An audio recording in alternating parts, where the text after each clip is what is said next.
have the auto majors which have reported the sales for the month of January.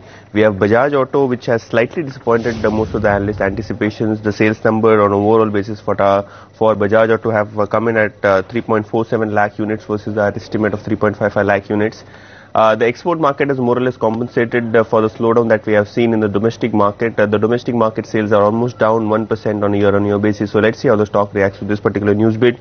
Also, we had Hero MotoCorp as well as Ashok Leyland, both of these companies reporting their numbers. Hero MotoCorp reporting numbers close to 5.5 lakh units, and TVS Motors reporting a number of 1.76 lakh units versus 1.73 lakh units on a year-on-year basis. So slightly marginally higher, and numbers are slightly looking better for TVS Motors. So let's see how all of these auto stocks react to their monthly numbers.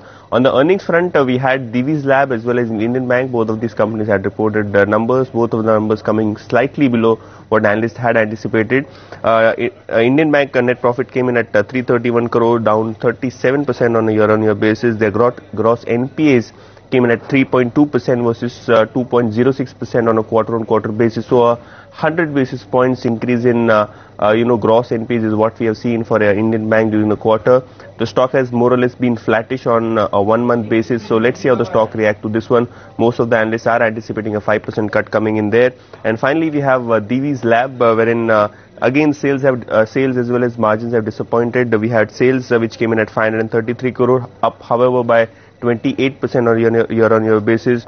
Profits impacted because of margin contraction, which came in at 144 crores, up nearly 18% on a year-on-year basis. And finally, we had the margins which came in at 34% versus 36% on a year-on-year basis. So a 200 points contraction in margin is what we have seen in Divi's Lab, largely on the back of raw material cost pressure. So let's see how all of these result reaction and auto sales number pan out.